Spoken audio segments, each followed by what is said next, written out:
Hey, what's up, everybody? It's me, three-time Pro Bowler LeVar Arrington, and I couldn't be more excited to announce a new podcast called Up On Game.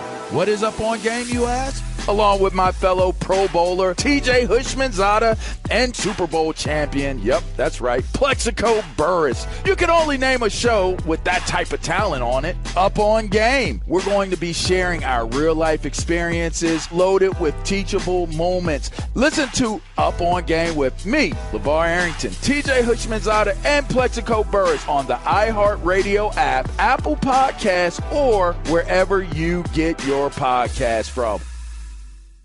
Welcome to the Hank Haney Podcast, a production of iHeartRadio.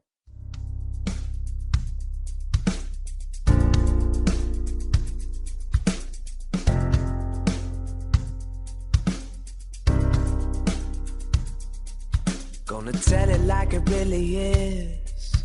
We know Haney doesn't give a Silencing critics, eliminate misses. 2 chips never accept on shoulders to get better. Everybody knows the name. Read about it. We're golf teachers Hall of Fame. Never doubt it. It's time for the truth. Here's our dude. You're listening to Haney. You're listening to Haney. You're listening to Haney. It's time for the truth, here's our dude. You're listening to Haney. Listening to Haney. Welcome to the Hank Haney Podcast. Minnesota Tim is joining me today. He's smiling over there in Minnesota. Things must be great. Golf season's right around the corner, right? It's true. Golf season, the courses around this state are prepping their acreage for golf to resume in Minnesota. I don't know if you knew this or not, Hank, but per population, Minnesota is one of the highest playing places in the country. Minnesota. Of course I know that. I told you that. That's why I know that. Yeah, and Michigan is right there too. Those are yeah. two of the big hotbeds for sure. I'm excited about the fact that March 14th is coming along. Do you know what March 14th is? No, I don't. The players? What is that? Daylight savings time ends. Oh, yeah. Yeah, that's a big day. That's a big day. That's a good, that is a big day for golf too, because you got 1 hour extra of golf. And that's why I always liked when that day came around, March 14th. We got a little ways to go, but it's going to be good. So they're playing at the Bay Hill Club, Arnold Palmer Invitational, this week on the PGA Tour, which really leads right into one of your questions that you had. You sent me a little question thing on your email you sent me, which was a pretty good question, by the way. Yeah. So this time of the season gets me thinking about the toughest stretch of PGA Tour courses during the year. Of course, a big part of the conversations during the year is how far the golf ball goes and distance overcoming golf courses and golf courses becoming obsolete and stuff like that. But then you go to courses like Riviera and the winner is 11 under par. Last week at the concession, Dustin Johnson shot 5 over par. The winner was 15, 16 under par, which is, not making a golf course obsolete. Last year, the Arnold Palmer Invitational, there was one player that shot under par on Saturday last year, and that was Max Homa. T-Roll hadn't won the event, shooting 4 under par. Next week, you got TPC Sawgrass, the Players' Championship, Honda Classic, the Bear Trap. This is a time during the year where golf courses kind of defend against the player a little bit, and I love to see this. No, I mean, it's really, you can go back to Riviera too, which at the Genesis Invitational, that's a tough golf course too. I don't think there's any doubt this is the toughest stretch right here, except when you move on to the major season. I mean, if you look at Valspar's a tough course, and then from Valspar they go to Wells Fargo, which is Quail Hollow, and that's a major championship course. And then you got the PGA Championship. So that's a tough stretch there. Mixed in Nicklaus's course, Memorial, and then the U.S. Open. But for regular tour events, no doubt about it, this is the toughest stretch. And one of the things that makes it tough, I talked about this the other day on the podcast, is that when they play these Florida courses, well, first off, there's wind. And it's one of the reasons that I, always felt like, Florida and Texas were great places to grow up playing, to learn to play the game. And one of the reasons there's so many great players from those states is that, not only do you have a long golf season there, which helps for sure, but you learn to play in the wind, and you have a lot of wind in Florida. And that's why the scores were so high last year at Bay Hill. Now the forecast is for this weekend, and who knows, because that's a ways off. But the forecast is for 20 to 25 mile an hour winds, and Bay Hill tends to play firm and fast this time of year, and that's one of the reasons that golf course will play difficult. The other reason is it's a Florida course, and when you have Florida golf courses, you're going to have water, and you're going to have out of bounds, because most of the courses are going to be built around some kind of housing development, which is the case at the PJ National, and it's the case at Bay Hill. There's houses that weave in and out through the golf course, so you've got out of bounds, and you got a lot of water. You got to have they got to have places for those alligators to hang out. So they got a lot of water. They got a lot of out of bounds. And when you got penalty shots and you got wind, you've got golf courses that play tough. So I think this is the toughest stretch right here. Bay Hill's a tough course. It's always been tough. And they've changed it over the years with the, putting more par fives in and, changing the par of the course, but it's still a tough golf course. And you generally going to have to strike your ball there. And it's one of the reasons that Tiger Woods had such an incredible record at Arnold Palmer's Invitational at Bay Hill. But this is, it's a good point. This is a good stretch. And if you like to see the golf courses being able to defend themselves, and everybody who likes to say that there's nothing wrong with how far the golf ball goes, they are going to jump all over how hard the golf courses play during this stretch. Yeah, that's what I do. Yeah? That's what I'm here for. Yeah. I got blasted on Twitter the other day. I posted the scores of Justin Thomas, Rory McIlroy, and Bryson DeChambeau. They shot 6 over, 7 over, and 7 over in the Genesis Invitational, and then missed the cut. I posted the score, and people just came after me on social media. They were ripping me, saying, this is just one event on the PGA Tour season. They were crushing me because the golf ball does go too far. I just got annihilated. I have my own, enjoy that, though, don't you? I mean, be honest. I mean, you kind of live for getting annihilated on Twitter. It's a little fun, yeah. I like the rile. Something you kind of enjoy a little bit. There's a weird thing about you there. You like to when they just hammer you. That's kind of fun. Because it doesn't bother me, really. A tweet from somebody that I don't know is going to bother me. I had this saying back when I was in college. Okay. And I'm going to swear here, so Mom, I apologize. But you're doing something right when people are telling you to f on Twitter, because that means that your mom isn't the only one listening.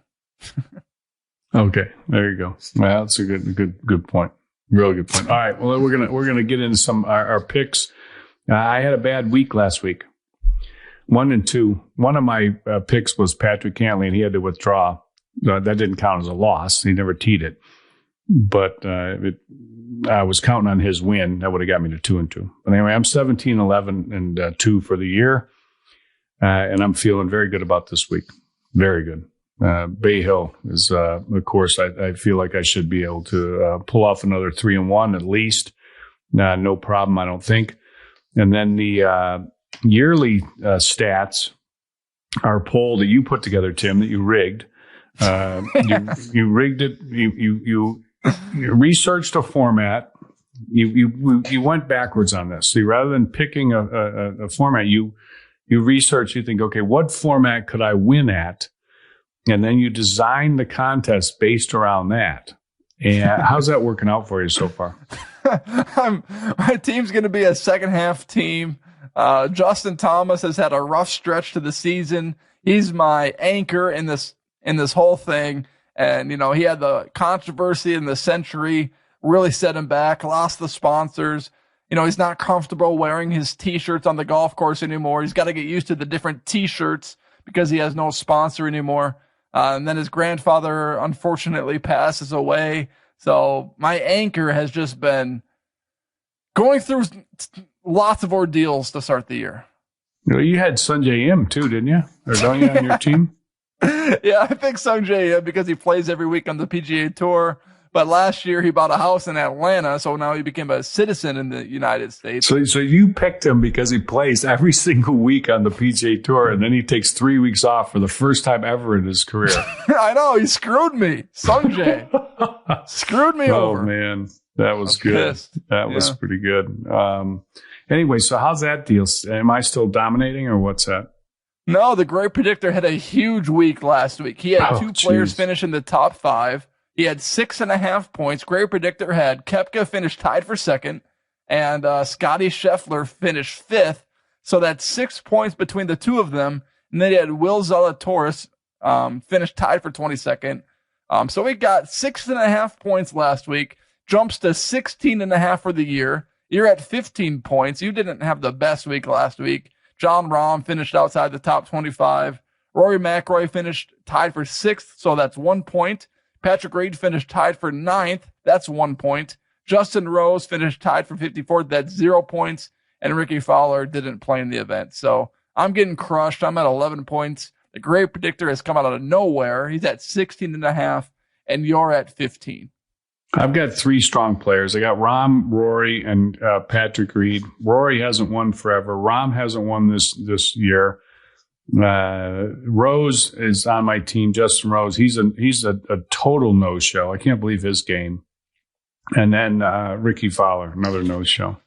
A disaster, his game. So I don't know, but everybody's got that. But I'm thinking at some point Justin Rose is going to show up. I mean, he's just too good a player not to. He's a disappointment so far, for sure. All right, we'll get into our picks when we come back. Get your Voodoo Pain Relief Cream at voodoopainrelief.com. If you haven't already done so, free 2-week supply right there. If you got aches and pains, arthritis pain, a joint, muscle soreness, whatever it is, voodoopainrelief.com, absolutely free. Just go there and click on the box right on the front page.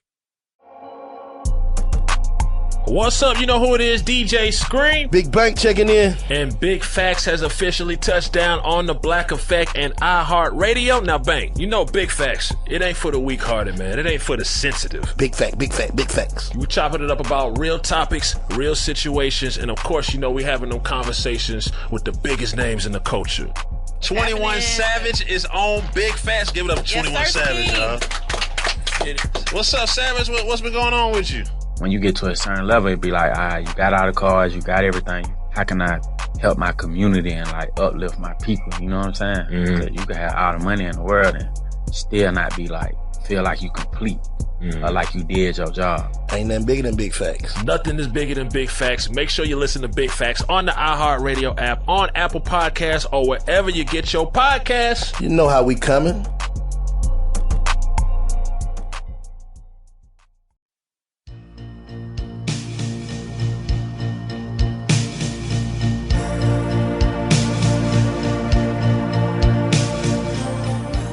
All right, Tim, let's get into it. All right, category number 1. This category is called Hank Haney versus Hank Haney. So this is Rory McIlroy. Why is that? Why explain that? Because I don't want you to have any favorites when picking these players. So Rory McIlroy and Patrick Reed are on your PGA Tour draft team. And I don't want you to have I don't want Rory to be on your team and Justin Thomas to be on my team or something like that, even though Justin Thomas isn't playing this week. Bad example. But Bryson's on my team. I don't want it to be Rory versus Bryson and you're going to pick Rory because Bryson's on my team. Now you're going against the same team here. So Rory's ranked 8th in the world, his last 3 events. He tied for 13 at Phoenix, miscut in the Genesis, and 6th last week in the WGC. Patrick Reed's 9th in the world, his last 3 events, miscut in the American Express, win in the Farmers, and tied for 9th in the WGC. So you got Patrick Reed, 9th in the world, versus Rory McIlroy, 8th in the world, in category number 1, Hank Haney. Okay. I'm a Patrick Reed fan. I love his game. He's been going pretty darn good. 1 at the Farmers, 9th at the WGC. That's good. Rory is, you just keep waiting for Rory to show up, and but he comes in there. He comes in that back door a lot for the top 10. There's no doubt about that. That's his. I mean, when I think about Rory McIlroy in the last, 3 years or whatever, the thing that comes to mind is backdoor top 10s. Like he comes up with he'll it doesn't matter where he is after the first 2 rounds, he'll come with something on Saturday and Sunday. I know it doesn't always happen, but it happens a lot. He'll come with something on Saturday and Sunday, and he'll backdoor his way into a top 10. He did it last week as well. You got to go horses for courses on these matchups. Last week was difficult at the concession because nobody really played that course except for a few guys in the college tournament. And Rory has a really good record at Bay Hill. I mean, I just look back to, like when Tiger would always dominate at certain courses like Firestone and Torrey Pines and Bay Hill and Memorial. And it just was like, you could just book it. I mean, whenever, I was coached and we'd go to those tournaments, I'd think, he's going to play good here. I mean, just always plays good here. And, I think everybody that's listening, has courses that they probably play better at and courses that they've never been able to play good at. And you always think when you're going to that golf course, you think, hey, this time I'm going to get it. And then you don't. And then you go to this other course where for whatever reason, maybe certain holes fit your eye. You read the greens better. I don't know, but you seem to, maybe you like the place you stay. I don't know, the food, the restaurants. Who knows what all the reasons are. There's a bunch of them, but you play better at certain golf courses, and the horses for courses is a big deal. Here's the other thing about Bay Hill. You got water out there. You got dog legs, but some of that water, the longer you hit it, the wider your fairway gets on certain holes. Some of the par fives are examples of that, where you can kind of cut it around the corner. And well, if you bomb it far enough, you're going to get a little wider fairway. You're kind of shooting for the width of the fairway by doing that. And Rory's number 2 on the tour in driving. Patrick Reed is 91st. Patrick Reed has been getting better and better and better, and he's working with David Ledbetter, and he's improving. He's 47 strokes gained tee to green. Rory's a historical top 10 player, tee to green. Not quite as good this year. He's 12th still. He'll be top 10 before the end of the year. No doubt about it. That's just where he always finishes. He's just too good of a ball striker. Patrick Reed's strength is his putting. Rory's weakness, it tends to be his putting. No doubt about it. Reed's second best putting year he's ever had. Rory is 100th. So I was watching on Twitter, and they had a special David Ledbetter and helping Patrick Reed, and David's talking about how Patrick Reed's improving, and I agree he is. But the big part of that improvement, and how, a big part of how he's done this season has been his putting. He's 191st in driving distance. That's not good. I mean, he's actually hitting it shorter.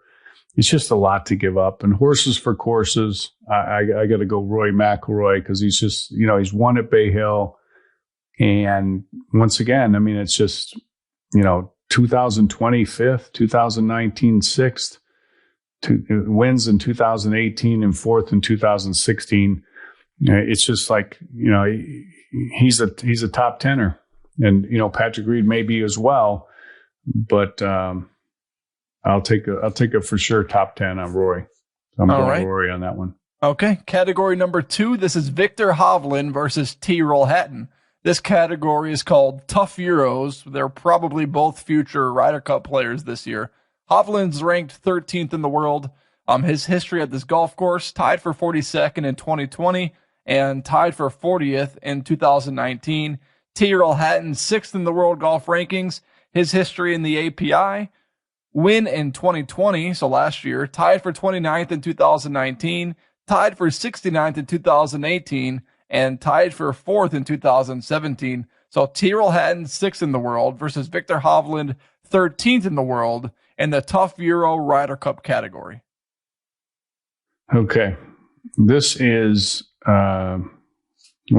this is a tough one. I mean, Hovland is on a really, really good streak. No doubt about it. His last 3 tournaments, top 5 in all of them, on all really, really good golf courses. Now they're playing another good golf course here at Bay Hill, a tough one. And, the question is this kid for real? I don't think there's any doubt he's for real. The question is, can he improve his putting and get that a little bit better? Hatton's a better putter, 16th on tour versus 110th for Hovland. Neither of them are great around the greens. Hovland's improved in that category. He's 92nd. Hatton 221st. You got to give Hatton the horses for courses category. He won there last year, but then you think, okay, is it hard to defend? Hovland on the hot streak. Oh boy, I'm going to go with. I was going to go Hovland, but I can't ignore the putting stat and the win from last year. So I got to go Hatton. Okay. All right. Quick question for you before we take that break. Do you believe in the theory that European players are better on harder golf courses than Americans? I don't know about that theory, but maybe if it's, I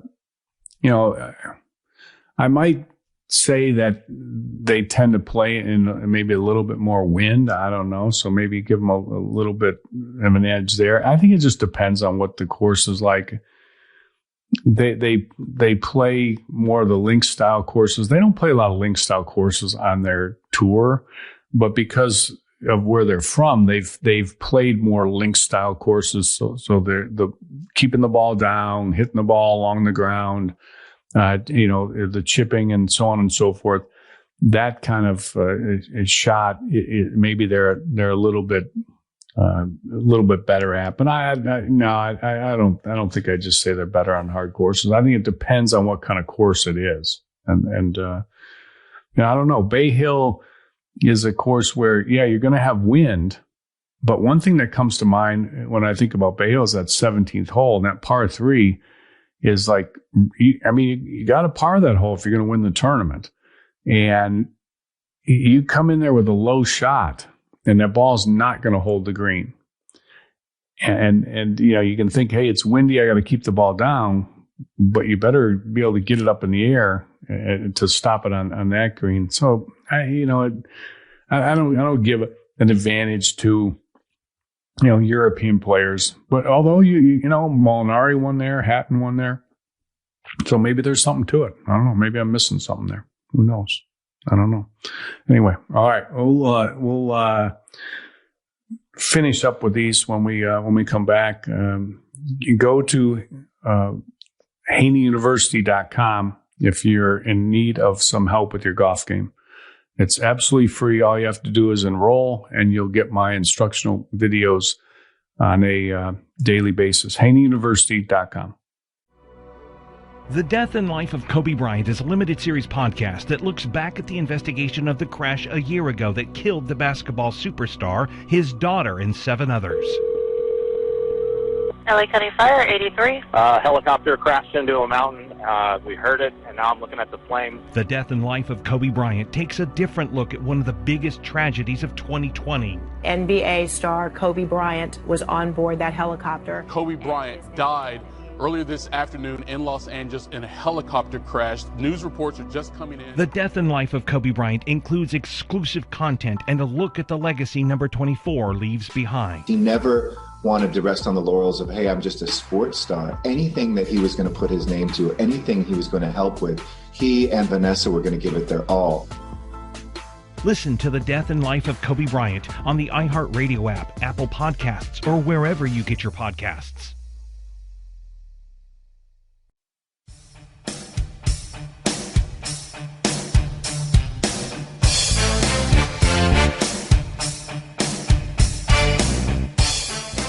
All right, Tim, what's next? All right, so Bryson DeChambeau versus Jordan Spieth are in category number 3, big underdog category. So Bryson's ranked 11th in the world golf rankings. His history of this golf course, 4th in 2020, tied for 46th in 2019, and 2nd in 2018, although Bryson hasn't been playing the greatest as of late. Jordan Spieth is 62nd in the world golf rankings, and he has no history at this golf course. So you got Jordan Spieth, number 62 in the world, but on the rise, versus Bryson DeChambeau, number 11 in the world, and not really playing well as of late. So category number 3. Well, he got off to a horrific start at the WGC at Concession. He actually, came back pretty decent. He's still swinging for the fences. That's his deal. I saw something on Twitter, actually a golf.com article where he was over at his coach's, Chris Como's house. They've got a driving range set up, I think, in his living room. And the New York Senator? He was at his house? No, he's not at the the Senator. New York Senator's house? Not Chris that guy. Como? No, he's at Perry Como's house. But so they're over there and they're swinging for the fences, trying to get to 215 miles an hour of ball speed. And I think he did it. I don't know. Anyway, he's training incredibly hard. And they say he's off of not doing so many protein shakes. You know what? Here's the thing. Spieth didn't play last week at the WGC. I guess he wasn't in it. I think Jordan Spieth's back. I don't know where he's back to, but he's back. I just don't know where he's back to. Okay. No, but he's back he's in the game. Okay. And his statistics are improving, so maybe they're misleading a little bit with the tee to green 92nd. Maybe he was just so far down that he's coming back. So, in the last few weeks, he's much better than 92nd.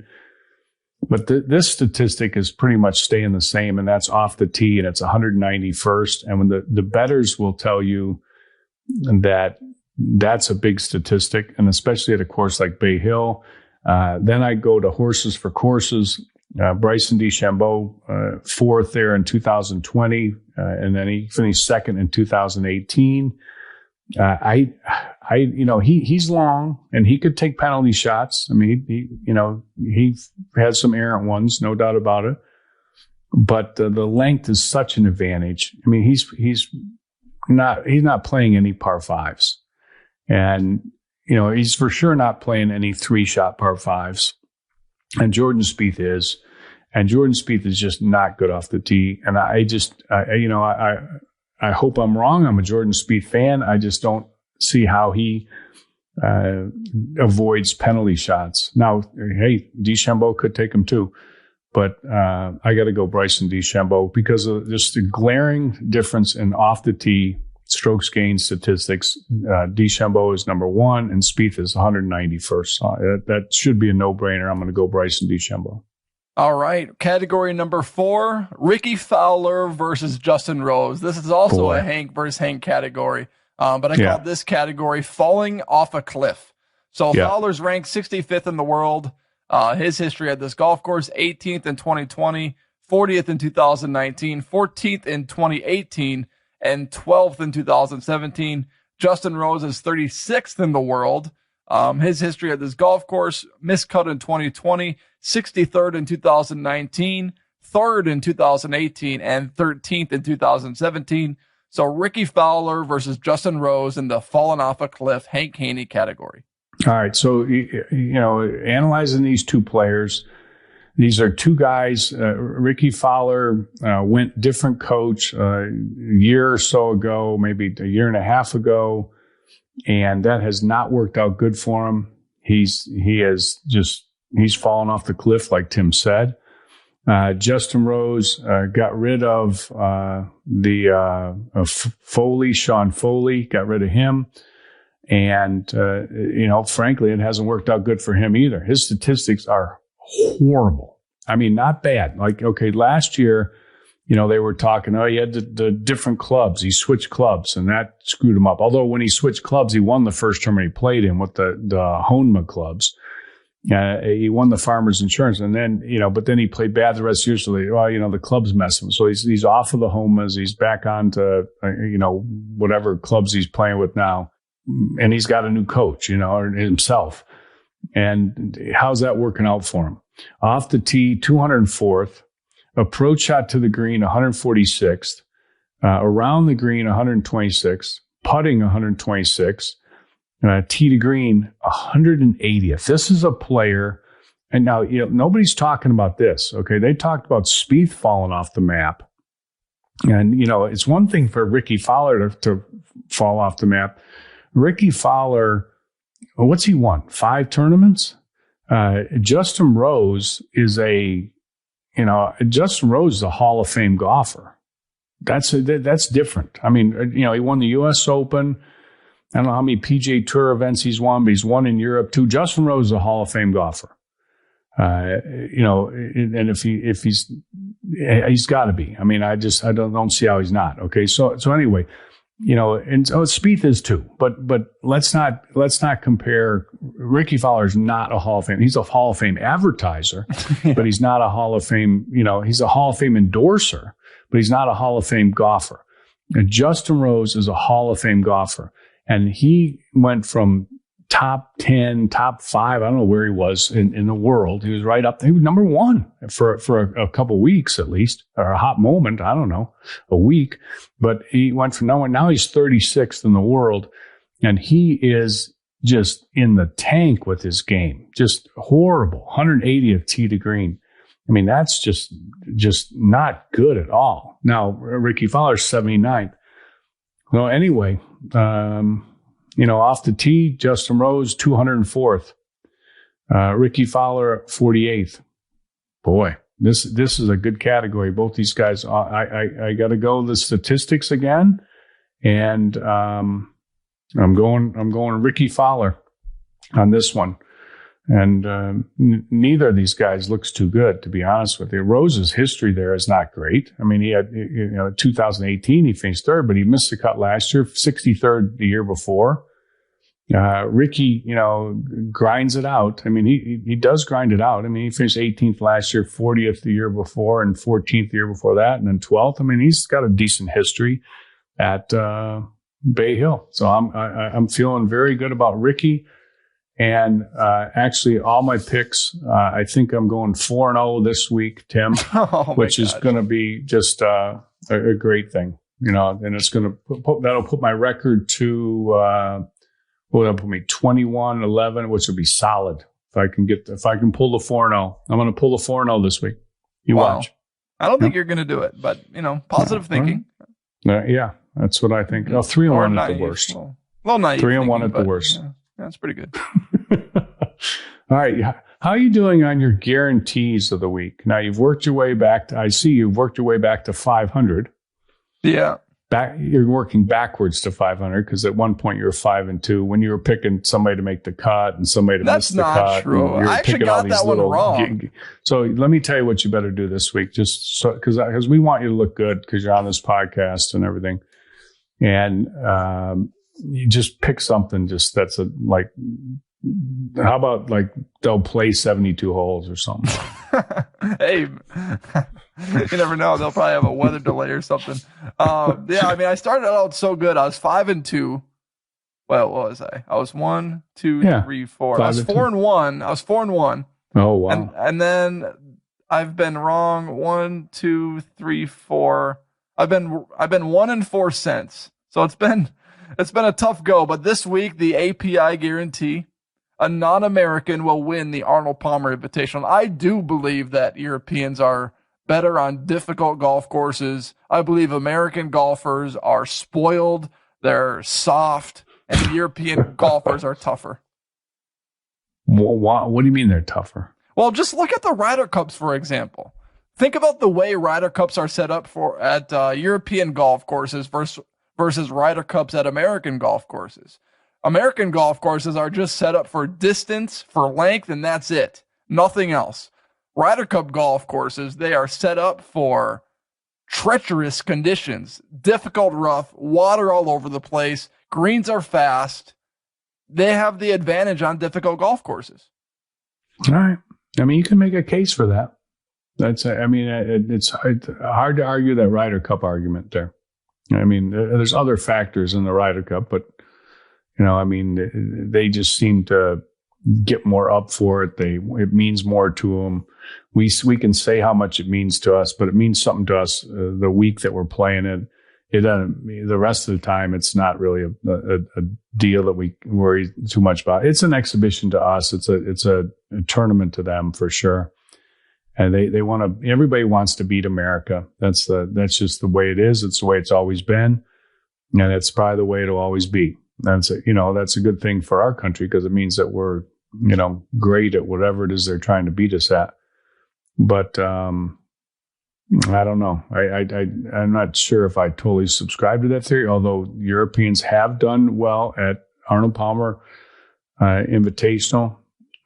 So you're picking a non-American to win, and I don't know. What is that, about half the field? Is this the coin flip again? Is that what 50-50? I don't know. 50-50? Is that pretty much what it is here? Or no? Probably, yeah. Although, to be fair, let's be fair here, okay? So one of my wrong guarantees, I said, Jordan Spieth will make the cut in the Farmers Insurance Open, and you were making fun of me because you thought that was a lock. Oh, this is a softy guarantee. This is soft. That ended up being wrong. So that guarantee had clout to it. It was real. Okay. What's clout to this one? Well, Europeans have won 3 or 4 of the last flip. Arnold Palmer Invitationals. So you're picking another one. All right. Which one? I guess Hatton's your guy, right? He's the top rated player. I'm liking Rory this week. Oh, you are? Yeah. All right. Well, I picked Rory.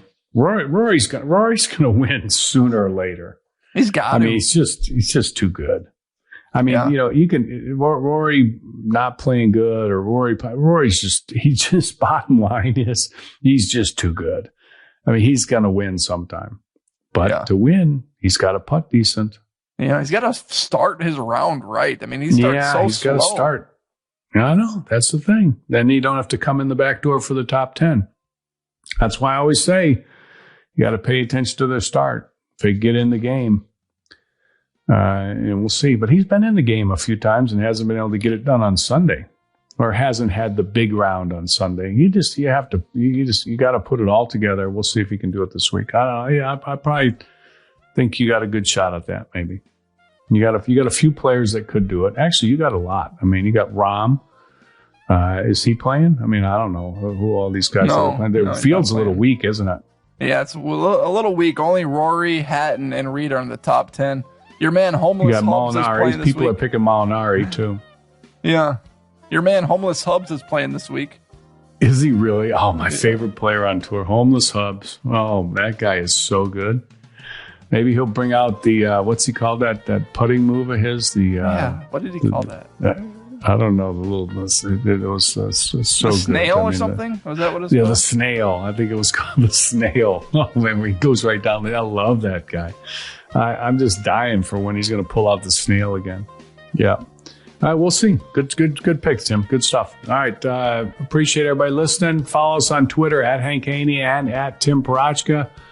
Email your questions to hankhanneygolf@outlook.com and hit the follow button on the iHeartRadio app so you get our podcast every day. Hope everybody has a great day.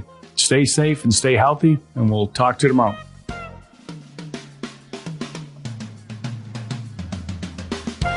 The Hank Haney Podcast is a production of iHeartRadio. For more podcasts from iHeartRadio, visit the iHeartRadio app, Apple Podcasts, or wherever you listen to your favorite shows.